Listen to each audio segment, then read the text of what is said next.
Hi everyone and welcome to Anxiety Remedies. I'm sorry it's been a while. I've had a bit of a stressful week and so I've not really been feeling like doing a video this last week. However, I'm back to it now. So today we're going to cover neuroscience of anxiety. What is going on in our brain? Now, I'm not going to go into all of the detail, but I'm interested. I'm a scientist and so I would like to know what's going on up there. I've said it before, anxiety is normal. Lower levels of anxiety is in everyone. It helps us in uncertain and dangerous situations. It helps us to prepare and determines our behavioural responses to those situations. So in a lot of ways it's really good for us and it's a good motivator as well. So when you're feeling stressed about something, you will then feel more likely you'll do it. But it's only when your stress is overwhelming that it becomes intolerable.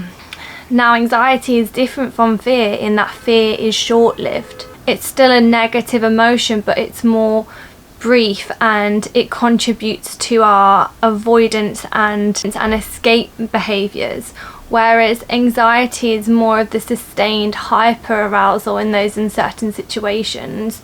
And it's more future focused. It helps us in our kind of defense behaviors and our risk assessments. It's only when fear and anxiety are in excess and they appear when it's unnecessary and inappropriate that it lines the basis for many anxiety disorders.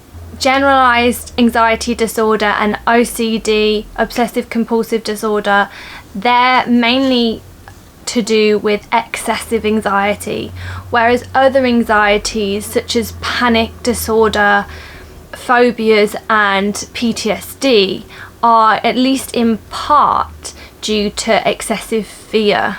So if you imagine your brain, or at least what we think of as the brain, if you imagine the most central region of your brain, it has a circuit, and this is called the limbic system, and it's made up of the hypothalamus, the thalamus, the amygdala and the hippocampus.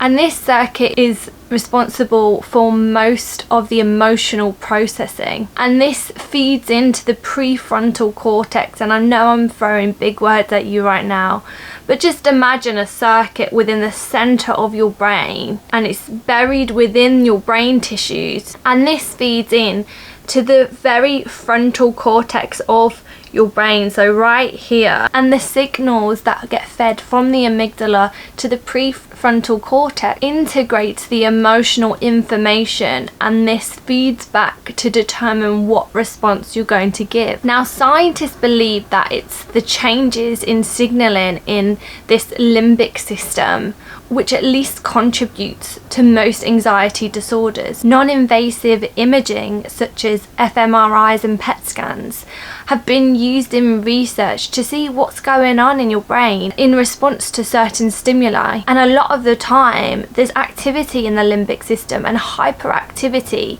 in the amygdala for those that have anxiety in comparison to normal levels of anxiety. The amygdala is also called the fear center of the brain, and so if it's hyperactive and it can be larger in some cases, then it's going to cause that feedback loop of processing more fear, producing more signals to the prefrontal cortex.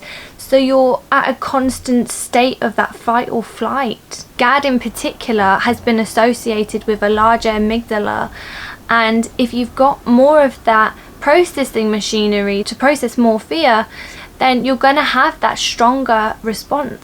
Panic disorder has been associated with less GABA, which is an inhibitor to inhibit signaling in the emotional pathway. PTSD, more anxiety signals, more intense reactions, and people with social anxiety disorder, when shown pictures of faces, the amygdala lights up and it shows activity in the amygdala. So people are viewing social situations through their fear center. It makes sense. So you're in a constant state of fight or flight. So when you get triggered by something and you feel that stress and those stress hormones are released and you feel anxious, this is normal. And in normal cases, your sympathetic pathway in your central nervous system will kick in and calm you down.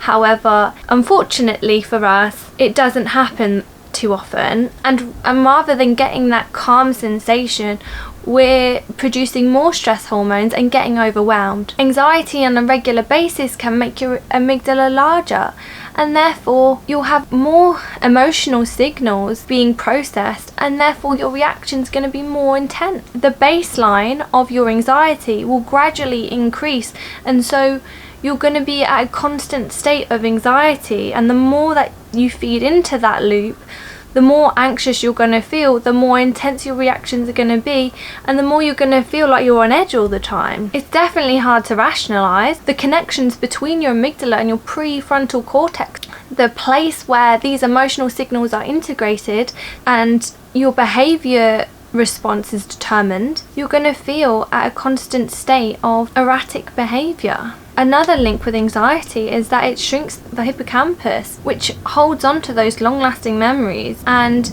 people with anxiety tend to hold on and remember only those memories that they associate with anxiety, and let go of all the happy association, calm memories that they have, and so they only remember a state of negativity.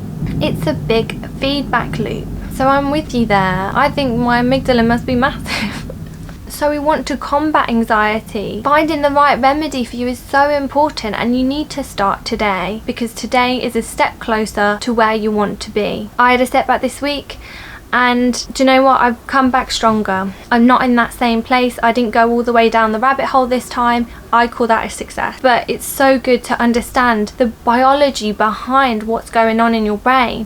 When you understand the signaling, the circuits, how your brain interacts with each other, you don't need to be a neuroscientist to figure out, actually, it's not your fault. It's what's happening inside of your brain.